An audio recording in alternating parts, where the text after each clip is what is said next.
प्यारे विद्यार्थियों, वेलकम, स्वागत आप सभी का, हार्दिक अभिनंदन। प्यारे विद्यार्थियों, जैसा कि आप लोगों ने थंबनेल में देखा, हम उसी विषय में बात करने वाले हैं। आज अपन सीटी के विषय में पूरी चर्चा करने वाले हैं कि सीटी का जो सिलेबस है वो क्या है, उसकी डिटेल अपन यहाँ पर जानकारी प्राप्त करने वाले हैं। साथ में अपन इस बात को भी जानने वाले हैं कि सीटी के लिए कौटिल्य क्लासेस की तरफ से यूट्यूब पर जो आप लोगों के लिए बैच अनाउंस किया जा रहा है वो किस तरीके का बैच रहेगा, किस तरीके से आप लोगों को उसमें क्या पढ़ाया जाएगा, ठीक है, उन सभी चीज़ों के बारे में आज अपन चर्चा करने वाले हैं। कौन कौन शिक्षक आपको सीटी के विषय में पढ़ाने वाले हैं, इन बातों पर, इन तमाम बातों पर आज अपन बात करेंगे और किस तरह से आपकी रोजाना क्लास रहेंगी और कब से आपका जो यूट्यूब का जो बैच है वो आप लोगों के लिए प्रारंभ किया जाएगा। ठीक है, तो ये सारी की सारी जो बातें हैं इन पर अपन डिस्कस करते हैं। इससे पहले आप लोग जो है वो शेयर कर दीजिएगा इस सेशन को, ताकि और भी व्यक्ति और भी स्टूडेंट्स जो सीईटी एग्जाम देना चाहते हैं वो अपने साथ जुड़े। देखिए, वैसे तो ये जो सीईटी का भी नोटिफिकेशन आया है, ये नोटिफिकेशन ग्रेजुएशन लेवल के लिए आया है, स्नातक स्तर के लिए आया है कि वे कुछ भर्ती परीक्षाएं जो है, जैसे मुख्य भर्ती परीक्षा की अगर मैं बात करूं तो जूनियर अकाउंटेंट भर्ती जो है वो सीईटी के अंदर शामिल कर दी गई, महिला पर्यवेक्षक जो है वो सीईटी के अंदर शामिल कर दी गई है, ठीक है, उप जेलर जो है वो सीईटी के अंदर शामिल कर दी गई है। बात क्लियर? तो अब रही बात ये कि पहले यही था, जब स्टार्टिंग में इस विषय में बातचीत प्रारंभ हुई थी सरकार की कि भाई सीईटी हम लागू करेंगे। हाँ, टॉपिक वाइज क्लास का सारी बातें मैं आपको भी बताने वाला हूँ, थोड़ा सा धैर्य रखिएगा, सुनिएगा थोड़ी देर। तो पहले यही था कि भाई ग्रेजुएशन लेवल और 10+2 लेवल दोनों के लिए अलग अलग तरीके से, अलग अलग लेवल से जो है वो सीटी का आयोजन किया जाएगा। तो इसके अंदर ग्रेजुएशन लेवल के लिए तो आप लोगों के लिए सीटी का नोटिफिकेशन आ गया है। अब देखना ये है कि 10+2 लेवल के लिए अगर सीटी ग्रेजुएशन लेवल के लिए आया तो कहीं ना कहीं हो सकता है कि 10+2 लेवल के लिए भी आए। 10+2 लेवल के लिए आएगा तो भी सिलेबस यही रहना है, ठीक है भाई, सिलेबस तो यही रहना है, बस लेवल उसमें लिख देंगे कि इनका लेवल इस स्तर का होगा और उनका लेवल उस स्तर का होगा। बात क्लियर? ओके, तो सबसे पहले अपन सिलेबस पर थोड़ी सी चर्चा कर लेते हैं कि सिलेबस में क्या क्या यहाँ पर आप लोगों को मिलने वाला है। तो पहले मैं बता दूं आपको, पूरी परीक्षा की स्कीम आपको समझा देता हूँ। काफ़ी विद्यार्थी जिन्होंने देख भी लिया होगा, ठीक है, कहीं ना कहीं से साइट से आप लोगों ने देख भी लिया होगा दोस्तों, लेकिन मैं आपको पूरा बढ़िया तरीके से समझा देता हूँ। ठीक है, एक छोटी सी अपनी वार्तालाप है, इसमें आपको सीटी का पूरा मामला मैं क्लियर कर दूंगा। देखिए, सारी चीज मिलेंगी अशोक, बिल्कुल सारी चीज मिलेंगी। और सीटी का सिलेबस कब से चालू करेंगे? जल्दी ही चालू कर रहे हैं। मैं पूरी की पूरी तमाम बातें अभी आपको कुछ ही देर में बताने वाला हूं, ध्यान दीजिएगा। तो सबसे पहले बात करते हैं परीक्षा स्कीम में विषय विवरण की। तो कौन कौन सी विषय यहां पर आने वाली हैं? तो स्पष्ट रूप से यहां पर जीके, चाहे वो इंडिया का हो चाहे राजस्थान का, वो आने वाला है। इसके अलावा आप लोगों के लिए दोस्तों हिंदी आएगी, इसमें अंग्रेजी आएगी, कंप्यूटर आएगा, साइंस प्रौद्योगिकी आएगी दोस्तों, ठीक है, मैथमेटिक्स इसके अंदर आनी है, रीजनिंग इसके अंदर आनी है और करंट वाला पोर्शन भी आप लोगों के लिए इसमें शामिल किया गया है। पॉलिटिकल साइंस तो जीके में आई गई है। 150 प्रश्न की संख्या होगी और ईच क्वेश्चन हैव 2 मार्क्स और टोटल अंक बनेंगे 300। समय मिलेगा 3 घंटे का, यानी कि 180 मिनट का, ठीक है।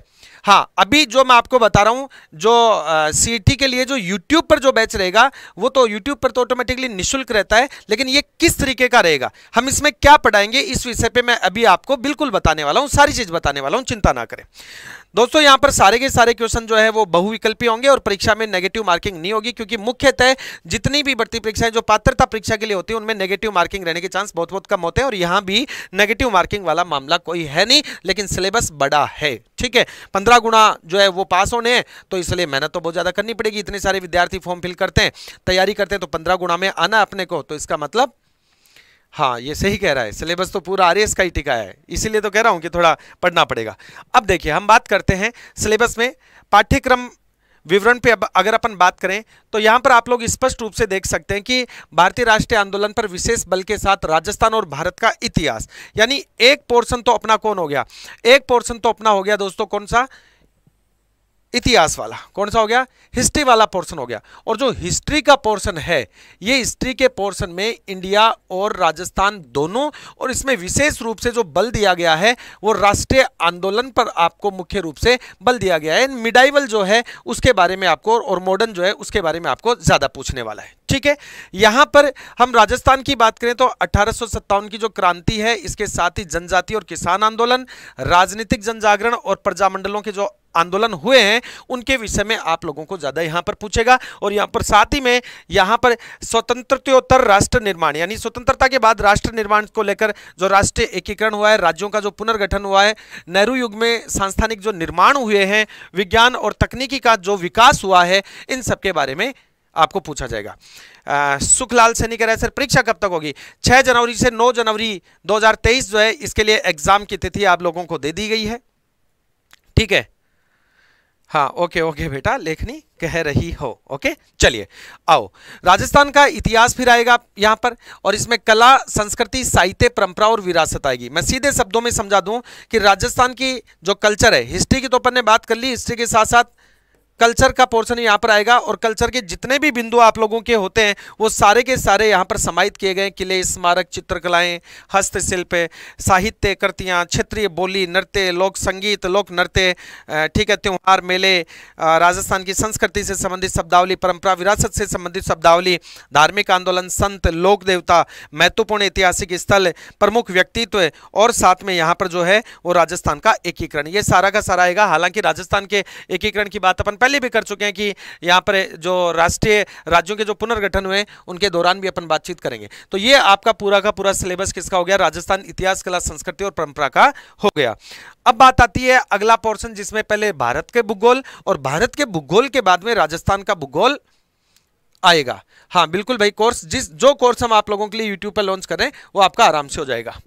भारत के भूगोल में आपको ये पूरे के पूरे बिंदु दिए गए हैं, पर्वत, पठार, मरुस्थल, मैदान दिए गए हैं, मानसून तंत्र दिया गया, जलवायु दी गई है, नदी, बांध, झील, सागर, वन्य जीव जंतु अभ्यारण्य, यहाँ से बहुत क्वेश्चन पूछे जाते हैं। फसलें, खनिज, ऊर्जा संसाधन में परंपरागत और गैर परंपरागत ऊर्जा संसाधन क्या है, और प्रमुख उद्योग और औद्योगिक प्रदेश, और साथ में राष्ट्रीय राजमार्ग, परिवहन के साधन और व्यापार जो है, ये सारा का सारा जो भूगोल है, ये भारत का भूगोल आप लोगों को क्या किया जाएगा, यहाँ पर एग्जाम में पूछा जाएगा। अब भारत के भूगोल के साथ ही अगली बात करते हैं तो ये आ जाता है अपना राजस्थान का भूगोल। कौन आता है? राजस्थान का भूगोल। राजस्थान के भूगोल में वही आपको पूरा का पूरा भूआकृतिक जो है, भूआकृतिक प्रदेशों के बारे में पूछेगा। जलवायु, मानसून, जलतंत्र और जलवायु प्रदेश आपको दिए गए हैं। साथ में यहाँ पर अपवाह तंत्र, झीलें, सागर, बांध, जल संरक्षण तकनीकें, प्राकृतिक वनस्पति, वन्य जीव जंतु अभ्यारण्य, मृदाएं, रबी खरीफ की फसलें, जनसंख्या, जातियां, जनजातियां, धातुएं, धातुई खनिज यानी संसाधन हो गए, और ऊर्जा संसाधन हो गए, यातायात के साधन, पर्यटन स्थल, यानी लगभग वही सेम टॉपिक है जो इंडिया के लेवल पर पहुंचे जाएंगे। सेम उन्हीं टॉपिकों को राजस्थान के लेवल पर भी आपको यहां पर पूछेगा, किसमें? राजस्थान के भूगोल में। फिर बात आती है यहाँ पर राजनीतिक व्यवस्था की, पॉलिटिकल साइंस की अपन बात करें दोस्तों, संविधान की बात करें तो यहाँ पर राजस्थान पर विशेष बल के साथ पूछेगा, यानी कि राजस्थान की बढ़ती है सीटें, तो इसलिए आपको जो है वो राजस्थान के विशेष संदर्भ में यहाँ पर ज्यादा जोर देने के लिए इसने कहा है। हालांकि बिंदु वही है जो पूरे के पूरे पॉलिटी में अपन पढ़ते हैं आज तक, संविधान की प्रकृति, प्रस्तावना, मौलिक अधिकार, नीति निर्देशक सिद्धांत, मूल कर्तव्य, संघीय ढांचा क्या है, संवैधानिक संशोधन, आपातकालीन प्रावधान, ये सारी की सारी बात, विधानसभा के बारे में बात आएगी, आगे संविधान सभा के बारे में बात आएगी, भारतीय संविधान की विशेषताएं आएंगी। ठीक है, तो ये राजस्थान में जितने भी अपने जैसे राज्यपाल है, मुख्यमंत्री है, विधानसभा, उच्च न्यायालय, ठीक है, राज्य मानवाधिकार आयोग है, सेवा आयोग है, जिला प्रशासन है जो लोक सेवा है, ठीक है, राज्य निर्वाचन आयोग है, राज्य सूचना आयोग है, इन सभी के बारे में बिंदु वही है जो अपन राजस्थान के अंदर पढ़ते आए हैं, राजस्थान जीके में, भारत में अपन पढ़ते आए हैं भारत की जीके में, और अपन पॉलिटिकल साइंस के अंदर पॉलिटी में जो भी पढ़ते आए हैं अपन अनेक एग्जामों के लिए। वैसे राजस्थान में अधीनस्थ बोर्ड के द्वारा जो एग्जाम्स करवाई जाती है उनमें थोड़ा पॉलिटी, कुछ जो भर्तियाँ हैं उनमें तो ज़्यादा अच्छी खासी पूछी जाती है, कुछ में काफ़ी कम है। सुखलाल सैनी कह रहा है सर फीस क्या रहेगी? यूट्यूब पर जो कोर्स रहेगा वो किस तरीके का रहेगा? वो तो निःशुल्क है, यूट्यूब वाला तो निःशुल्क रहता है। ठीक है, आपको पेड कोर्स लेना है तो वो पेड कोर्स आपको बहुत ही कम फीस के अंदर वहां पर मिलेगा। मैं सारी बातें बता रहा हूं, थोड़ा सा यहां पर देख लीजिए।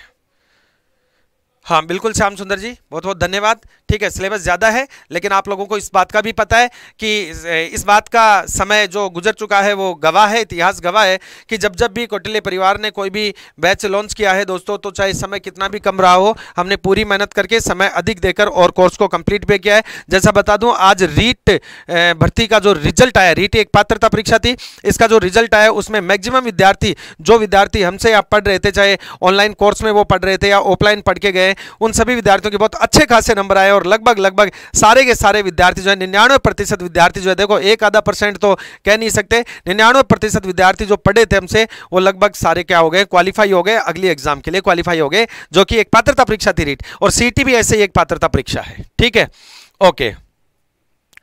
हाँ, कम्युनिटी में भी डलवा देंगे, कोई दिक्कत नहीं है बेटा। ओके हाँ, फिर बात आती है भारत की अर्थव्यवस्था की। अर्थव्यवस्था में क्या पूछा जाता है? देखो अर्थव्यवस्था मोस्टली कम पूछी जाती है, कुछ अच्छे लेवल की जो एग्जाम्स होती है उनमें पूछा जाता है, लेकिन जूनियर अकाउंटेंट भर्ती को भी यहाँ पर टिका दिया तो वहां पर तो इकोनॉमिक्स पूछेगा ना, बजट पूछेगा, जो आपकी जीएसटी वगैरह इनके बारे में पूछेगा, राजकोषीय मौद्रिक नीतियां क्या होती हैं, सब्सिडी क्या है, लोक वितरण प्रणालियां क्या है, ई कॉमर्स में आजकल जो चल रहा है, ठीक है, इंटरनेट के माध्यम से, वो क्या है, अर्थव्यवस्था के प्रमुख क्षेत्र क्या है, जिसमें कृषि, सेवा, व्यापार, इनके बारे में बात करेगा, हरित क्रांति, श्वेत क्रांति और नीली क्रांति जो है महत्वपूर्ण क्रांतियां जो समय समय पर अपनाई गई हैं उनकी बात करेगा दोस्तों। साथ ही के अंदर पंचवर्षीय योजना और नियोजन प्रणाली, प्लानिंग जो है, ठीक है, ये हमेशा ही प्रश्न पूछता है, क्योंकि भारतीय अर्थव्यवस्था जाएगी वहां पंचवर्षीय योजना और नियोजन प्रणाली तो आएगी। और प्रमुख आर्थिक समस्याएं और सरकार की पहल, उनको लेकर आर्थिक समस्याओं से जूझने के लिए सरकार की क्या पहल है, आर्थिक सुधार और उदारीकरण की नीतियां जो है वो क्या है, इन बिंदुओं के बारे में आपको पूछा जाएगा किसमें, भारत की अर्थव्यवस्था में, जो कि बहुत ही शानदार तरीके से आप लोगों को क्या किया जाएगा, पढ़ाया जाएगा। ठीक है, राजस्थान की अर्थव्यवस्था देखिए, जैसे आपने सबसे पहले देखा कि इंडिया की जो है वो पॉलिटी, इंडिया की जो है वो हिस्ट्री, फिर राजस्थान की हिस्ट्री, फिर इंडिया का जो है वो ज्योग्राफी, फिर राजस्थान की ज्योग्राफी, फिर इंडिया की इकोनॉमी जो आ गई, तो अब राजस्थान की अर्थव्यवस्था पर बात करें, बिंदु लगभग वही रहने, लेकिन अब बात आ जाती है किसके संदर्भ में, राजस्थान के संदर्भ में बात आ जाती है, फसलें, कृषि आधारित उद्योग कौन से हैं, सिंचाई परियोजनाएं कौन सी हैं, इंदिरा गांधी नहर परियोजना IGNP जो है इसके बारे में आपको पूछ लेगा, इसके साथ ही उद्योगों का विकास, कृषि आधारित उद्योग, खनिज, लघु कुटीर ग्रामोद्योग, ये काफी सारी चीजों के बारे में पूछेगा। राजस्थानी हस्तशिल्प कला जो है इसके बारे में भी आपको एग्जाम में प्रश्न पूछता है, डाल दिया गया है इसमें ये पॉइंट भी, क्योंकि अर्थव्यवस्था आती है तो जहां से अर्थार्जन होता है, जो भी अपना आजीविका कमाने में जितने भी बिंदु होते हैं वो सारे के सारे बिंदु जो है वो क्या होते हैं, वो सारे के सारे बिंदु इसमें शामिल होते हैं, किसमें, अर्थव्यवस्था में। ठीक है, गरीबी और बेरोजगारी ये मेन मुद्दा होता है हमेशा अर्थव्यवस्था का। विभिन्न कल्याणकारी योजनाएं क्या क्या चलाई गई हैं, महात्मा गांधी राष्ट्रीय जो ग्रामीण रोजगार गारंटी अधिनियम है, जिसको मनरेगा, पहले नरेगा था जिसको मनरेगा कर दिया गया, ये क्या है, कौन कौन सी संस्थाएं जो विकास का कार्य करती हैं, सहकारी आंदोलन क्या है, साथ में लघु उद्यम MSME वगैरह जो है ये क्या है, किस तरह से इनके अंदर जो है वो जितने भी उद्यमी होते हैं उनको लोन वगैरह की फैसिलिटी दी जाती है, ये सारी की सारी बातें। और साथ में अर्थव्यवस्था में ही संविधान के 73वें संशोधन के अनुरूप पंचायती राज संस्थाओं की जो ग्रामीण विकास में भूमिका रखी गई है, इस ग्रामीण विकास की भूमिका को भी इसके अंदर अर्थव्यवस्था के रूप में जोड़ा गया, क्योंकि जैसे बेरोजगारों के लिए रोजगार गारंटी अधिनियम चलाया गया है, अब शहरों में भी रोजगार गारंटी अधिनियम हो गया, 100 दिवसीय वगैरह, तो इन सभी बिंदुओं को यहां पर समाहित किया गया है जहां से आपको प्रश्न पूछा जाएगा। हाँ बिल्कुल, अर्थव्यवस्था मतलब अर्थ होता है, बात सही है। चलिए, इसके बाद आएगा आपके विज्ञान और प्रौद्योगिकी, जिसमें सूचना और संचार प्रौद्योगिकी। आज आप लोगों को पता है कि टेक्नोलॉजी का जमाना है दोस्तों, और इंफॉर्मेशन के बिना आज कुछ भी नहीं है, तो हम जो भी अभी लाइव इंटरेक्ट हो पा रहे हैं वो सारा सूचना और संचार प्रौद्योगिकी की देन है, तो इसके बारे में पूछेगा। रक्षा प्रौद्योगिकी में अपने को पूछेगा, ठीक है, जिसमें DRDO वगैरह के बारे में आएगा, मिसाइल्स, टैंक, इन सब के बारे में आएगा। अंतरिक्ष प्रौद्योगिकी में उपग्रह, ठीक है, उपग्रहों के बारे में, ग्रहों के बारे में आपसे पूछेगा। विद्युत धारा फिजिक्स का बिंदु हो गया, उष्मा कार्य ऊर्जा ये फिजिक्स के बिंदु हो गए। आहार पोषण ड्रग समूह RH कारक ये बायोलॉजी का पॉइंट हो गया। स्वास्थ्य देखभाल, संक्रामक असंक्रामक पशुजन्य रोग जो अभी वर्तमान में चल रहे हैं, जैसे पशुओं में अपनी जो गाय माता है हमारे हिंदू धर्म की, उसमें एक लंपी वायरस चल रहा है, इसके बारे में आपको इस बार पूछ सकता है, तो ये कैसे कैसे प्रश्न पूछेगा वो सारे चीजें यहाँ पर आती हैं। पर्यावरण और पारिस्थितिकी परिवर्तन सबसे ज्यादा प्रश्न यहां से उठाता है, क्योंकि इकोलॉजिकल जो चेंजेज हो रहे हैं यहां पर प्रश्न बनता है बढ़िया। यहाँ पर जैव विविधता, बायोडाइवर्सिटी होगी, प्राकृतिक संसाधन संरक्षण हो गया, जंतु और पादपों का आर्थिक महत्व क्या है, कृषि विज्ञान, उद्यान विज्ञान, वानिकी, पशुपालन, ये राजस्थान के संदर्भ में आगे स्पष्ट लिखा हुआ है कि ये सारी की सारी बातें जो राजस्थान के संदर्भ में, जैसे डेयरी उद्योग है, ठीक है, कहाँ पर बकरी प्रजनन केंद्र है, जोड़बीट में ऊंट प्रजनन केंद्र है, अभिकानगर टोंक में भेड़ प्रजनन है, ये वाली चीजें जो है वो आपको इसमें शामिल करेगा। विज्ञान प्रौद्योगिकी विकास में राजस्थान के विशेष संदर्भ में कि राजस्थान में विज्ञान और प्रौद्योगिकी ने, राजस्थान में विज्ञान और प्रौद्योगिकी ने क्या कदम उठाए हैं, क्या नई चीजें जो है वो विज्ञान से और प्रौद्योगिकी से अपने को मिली है, इन सब के बारे में बात होगी। देखिए एलडीसी की वैकेंसी आपकी जल्दी आएगी। शायद एलडीसी की वैकेंसी थोड़ी सी डिले होने का कारण यही है कि सीईटी पर मंथन किया जा रहा है कि अगर 10+2 स्तर पर भी सीईटी लागू होती है तो एलडीसी सीईटी के अंदर आ जाएगी। अगर लागू नहीं होती है तो बहुत जल्दी आपकी वैकेंसी आने वाली है। अन्यथा फिर आपको पता ही है सीईटी है, तो सीईटी का भी नोटिफिकेशन अगर होगा, लागू अगर होता है इफ, तो आपको जल्दी नोटिफिकेशन मिलेगा, अन्यथा डायरेक्ट आपको एलडीसी का नोटिफिकेशन मिल जाएगा। फिर यहां पर आपको भौतिक रासायनिक परिवर्तन, ये केमिस्ट्री का बिंदु, अम्ल, क्षार, लवण, ब्लीचिंग पाउडर, खाने का सोडा, प्लास्टर ऑफ पेरिस, साबुन, अपमार्जक, ये पॉइंट आप लोगों को दिए गए।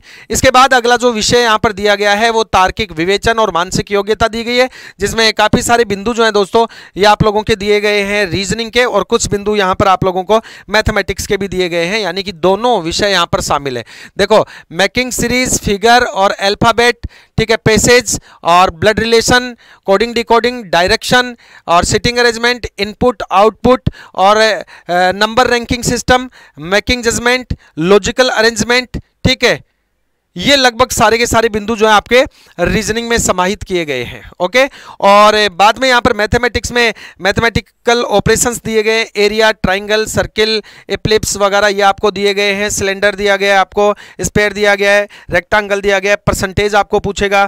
साथ में आप लोगों को यहाँ बिंदु दिया गया है सिंपल और कंपाउंड इंटरेस्ट, यूनिटरी मेथड आपको दे दिया, प्रॉफिट एंड लॉस दे दिया, एवरेज दे दिया। मैं आपको ये कहना चाहता हूँ कि यहाँ पर एडवांस नहीं दिया, आपको घबराने की जरूरत नहीं है। मैथमेटिक्स में एडवांस मैथ आप लोगों को यहाँ पर नहीं दी गई है ना, एडवांस वाले टॉपिक है नहीं। देखो average, ratio proportion, volume of sphere, ठीक है, और सिलेंडर, क्यूब और कौन, शंकु, और ये सब चीजें दी गई है। बिल्कुल सारी चीजें पल्ले पड़ेंगी जब यहाँ टीचर आपको पढ़ाएंगे, आप चिंता ना करें, पूरा कौटिल्य परिवार आप लोगों के साथ है दोस्तों। और अगली जो सब्जेक्ट है उसके रूप में सामान्य हिंदी, जिसमें पूरे के पूरे टॉपिक यहाँ पर समाहित किए गए, संधि, सर्वनाम, समास, भेद, उपसर्ग, प्रत्यय, विलोम शब्द, पर्यायवाची शब्द, साथ में दोस्तों विराम चिन्ह हो गए, ध्वनि उच्चारण हो गया, पारिभाषिक शब्दावली हो गई, शब्द शुद्धि, वाक्य शुद्धि, मुहावरे, लोकोक्तियाँ, राजभाषा, जो हिंदी संवैधानिक स्थिति पूछ लेगा, कब से लागू हुई, ठीक है, कौन से अनुसूची में रखी गई, ऐसे करके प्रश्न, ठीक है। और पत्र और उसके प्रकार भी, कि कार्यालय पत्र क्या होता है, क्योंकि कल को आप कार्यालय में काम करेंगे तो ऑफिशियल, सेमी ऑफिशियल और डेमी ऑफिशियल जो है वो आप लोगों को लेटर्स के बारे में पता होना चाहिए हिंदी में। और अगला सब्जेक्ट इंग्लिश का है दोस्तों, सारा का सारा पोर्शन यहाँ पर रखा गया है। यूज ऑफ आर्टिकल्स आपको दिए गए हैं, tense, voice, narration, use of preposition दिया गया है, ट्रांसलेशन ऑफ ऑर्डिनरी दिया गया है, सिनोनिम्स, एंटोनिम्स है, ठीक है, कॉम्प्रिहेंशन का ध्यान से आपको दिया गया है, ग्लॉसरी ऑफ ऑफिशियल, यानी कि इसके अंदर क्या होती है, पारिभाषिक शब्दावली होती है, ऑफिशियल शब्दावली आपको दी गई है, लेटर राइटिंग इसमें दे दिया, वही हिंदी में इंग्लिश में लगभग वही सारे के सारे पॉइंट है, वन वर्ड है, इडियम फ्रेजेज है, जो हिंदी में है उनका इंग्लिश में भी आप लोगों को दिया गया है इंग्लिश विषय के अंदर। फिर आपको एक और विषय दिया गया आखिरी रूप में, वो कंप्यूटर का ज्ञान, जिसमें लगभग कंप्यूटर में output, input, software, operating system, MS office क्या है, ठीक है, और सारा का सारा इसके इतिहास के बारे में आप लोगों को प्रश्न पूछेंगे। ओके, साथ में समसामयिक की जो घटनाएं हैं, ये करंट का मामला है, जिसमें आप सभी को बहुत अच्छे से पता है कि करंट में क्या पूछता है, इंडिया का भी करंट पूछता है, राजस्थान का भी करंट पूछता है, और उसके अंदर व्यक्तित्व हो गया, कोई महत्वपूर्ण आंदोलन हो गया, कोई समसामयिक की घटना हो गई, कोई मुद्दा हो गया, वर्तमान में चर्चित कोई व्यक्ति है, खेल से संबंधित है, ठीक है, किसी प्रतियोगिता से संबंधित है, किसी संस्थान से संबंधित है, तो इस तरीके के जो हैं, ठीक है, इस तरीके की जो टॉपिक हैं वो आप लोगों को समसामयिकी में पूछे जाते हैं, यानी कि करंट के अंदर आपको पूछे जाते हैं।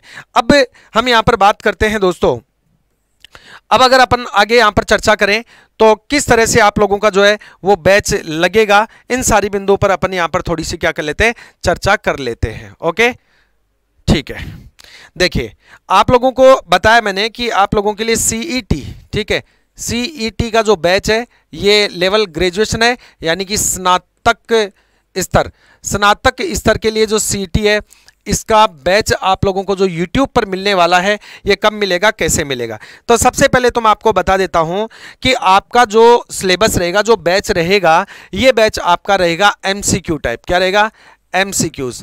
एमसीक्यूज का मतलब होता है मल्टीपल चॉइस क्वेश्चंस होते हैं। क्या होते हैं?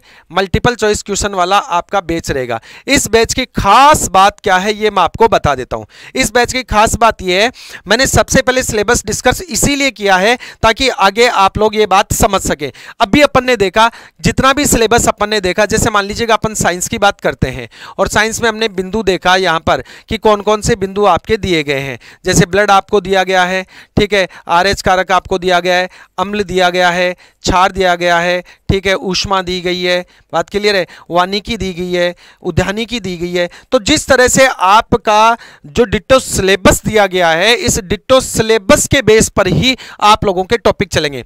जैसे पहला बिंदु आपका ब्लड हो गया तो इससे रिलेटेड क्वेश्चन आपके चलेंगे, ठीक है। फिर जैसे ही ब्लड के क्वेश्चन आपके 1 दिन 2 दिन 3 दिन में कंप्लीट हो जाएंगे तो अगला आरएस कारक जो पॉइंट है उस पे चलेंगे, फिर अगला अम्ल पॉइंट है इस पे चलेंगे, फिर क्षार पे चलेंगे। यानी डिट्टो सिलेबस के आधार पर अकॉर्डिंग टू सिलेबस किसी भी विषय में, जैसे जीके की हम बात करें, ठीक है, तो जीके में अगर अपन चर्चा करते हैं तो जीके का जो पहला बिंदु आपको, जैसे राजस्थान जीके की बात करें और राजस्थान जीके में मान लो कल्चर, फॉर एग्जांपल कल्चर की बात करें और आपको महल दिया गया है आपके सिलेबस में पहला बिंदु, ठीक है, तो मान लीजिए महल पहला बिंदु दिया गया है तो पहले महल के एमसीक्यू सर आपको सोल्व कराएंगे।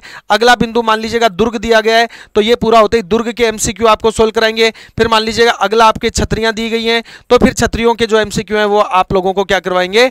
सोल्व कराएंगे। फिर जैसे लोक देवता आ गया तो लोक देवताओं के क्वेश्चन, कौन से topic proper ditto line to line वो टॉपिक चलेंगे जो आपके सीईटी के सिलेबस में अधीनस्थ बोर्ड ने अपने को दिया है उसके अकॉर्डिंग। और खास बात, एक ही सब्जेक्ट के नहीं, सभी के सभी सब्जेक्ट से। किसके चलेंगे? सभी के सभी सब्जेक्ट्स के आप लोगों के इस तरीके से क्या चलने वाले हैं, ये एमसीक्यूज का कंप्लीट बैच आपका चलने वाला है। आप लोगों को अगर किसी को थ्योरी लेनी होगी तो सब्जेक्ट विशेष भी और साथ में अगर आपको कंप्लीट लेना होगा तो वो आप लोगों को ऐप पर अलग से हम आपको बता देंगे। अभी सबसे पहले आप लोगों के लिए एमसीक्यू वाला जो बैच है सीईटी का, ये आप लोगों के लिए क्या है, चालू कर रहे हैं, प्रारंभ कर रहे हैं, स्टार्ट कर रहे हैं, ठीक है। अब मैं आपको बता दूं कि क्लास कितने टाइम रहेंगी। तो जो क्लास टाइमिंग है, क्लास टाइम का मतलब हो गया कि कितने घंटे, तो डेली 6 घंटे, डेली 6 आवर्स, रोजाना 6 घंटे आपकी क्लास रहेंगी। और चूंकि 6 घंटे एक बड़ा टाइम होता है तो 2 स्लॉट में रोजाना आपकी क्लास रहेंगी। 3 घंटे की क्लास होगी, फिर 3 घंटे की क्लास होगी। तो आप लोगों के लगभग कितने विषय, तो रोजाना आपके जो विषय हैं वो कितने चलेंगे, तो रोजाना आपको विषय हैं वो 6 विषय आप लोगों की क्लास होगी। 6 विषयों की आपकी रोजाना क्या होने वाली है, क्लास होने वाली है, और वो भी डिट्टो सिलेबस के अकॉर्डिंग। क्योंकि दोस्तों समय थोड़ा सा कम है इसलिए अपन जो है वो इस तरह से चलेंगे, क्योंकि अपना उद्देश्य है इस बार सीईटी क्रैक करना है। और चूंकि सीईटी एक पात्रता परीक्षा है और इस पात्रता परीक्षा को क्लियर अपने को करना है ताकि आगे इस स्तर से जो भी सीईटी के स्नातक लेवल के अंदर शामिल हैं उन भर्ती परीक्षाओं के फॉर्म हम आगे जाके फिल कर सकें और हम जो है वो इस बार गवर्नमेंट जॉब ले सकें। अब बात आती है सबसे मोटी की सर कब से प्रारंभ होने वाली है। तो आपका ये वाला जो बैच है दोस्तों, ये जो एमसीक्यू वाला जो बैच है सीईटी के लिए स्नातक स्तर का, ये आपका प्रारंभ होने वाला है। तो बता देता हूं आपको, ये प्रारंभ होगा आपका सोमवार से। कब होगा? इसी सोमवार से, यानी कि मंडे, इसी सोमवार से आपका प्रारंभ होने वाला है। और मंडे को तिथि है 3 अक्टूबर। कितनी है? 3 अक्टूबर। तो 3 अक्टूबर से आपका ये एमसीक्यू वाला जो बैच है सीईटी स्नातक स्तर के लिए वो आपका प्रारंभ होने वाला है। एग्जाम डेट सीसराम जी मैं बता चुका हूं, जो कि नोटिफिकेशन में दी हुई है 6 जनवरी 2023 से लेकर और 9 जनवरी 2023, यानी कि 6, 7, 8, 9 4 दिवस का यहां पर समय दिया गया है। और इसमें एक बात नोटिफिकेशन में स्पष्ट रूप से लिखी हुई है कि 1 से ज्यादा पारियों में अगर एग्जाम होती है दोस्तों तो इसमें नॉर्मलाइजेशन किया जाएगा। क्या किया जाएगा? नॉर्मलाइजेशन की प्रक्रिया भी अपनाई जाएगी। तो आप लोगों को यह पता चल गया होगा कि किस तरह से अपना बैच रहने वाला है, ठीक है, किस तरह से अपन पढ़ने वाले हैं। और अब बता देता हूं आपको कि जो भी आपके सब्जेक्ट्स हैं, कौन कौन गुरुजन जो हैं वो आपको पढ़ाने वाले हैं। तो पूरी जो टीम है ये सारी की सारी टीम आपको पढ़ाने वाली है। टीम में जीके का पोर्शन अशोक सर पढ़ाने वाले, अशोक सर आपको जीके का पोर्शन पढ़ाने वाले हैं। हिंदी का जो पोर्शन आप लोगों को पढ़ाने वाले हैं दोस्तों वो डीएस सैनी सर पढ़ाने वाले हैं, ठीक है। आपको इंडिया जीके और स्टैटिक जीके जो है वो पढ़ाने वाले हैं कार्तिक सर, कार्तिक सर आपको पढ़ाने वाले हैं, ठीक है। और आप लोगों को रीजनिंग का जो पोर्शन है, ये रीजनिंग का पोर्शन आप लोगों को प्रवेश सर पढ़ाने वाले हैं। कौन पढ़ाने वाले हैं? प्रवेश सर आप लोगों को रीजनिंग वाला जो पोर्शन है ये आपको पढ़ाने वाले हैं। साथ में इंग्लिश का जो पोर्शन है वो आपको पढ़ाने वाले हैं नरूका सर। कौन पढ़ाएंगे? नरूका सर पढ़ाएंगे, सब जानते हो आप लोग। और दोस्तों बात आ गई अब आपकी किसकी? साइंस की बात आती है। साइंस की बात आती है तो सभी लोग, काफी सारे विद्यार्थी जानते होंगे कि साइंस में स्वयं ही आप लोगों को पढ़ाता हूं, यानी मैं खुद आपको पढ़ाता हूं, तो यशवंत सर, ठीक है।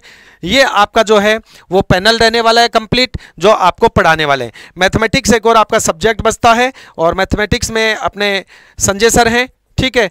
और साथ में आपका कंप्यूटर, सबसे महत्वपूर्ण जो इस बार नया सा ही जोड़ा गया है, ठीक है। तो ये कंप्यूटर का जो पोर्शन है दोस्तों, ये अपने पढ़ाते हैं शुभम सर आप लोगों को, शुभम सर, ठीक है।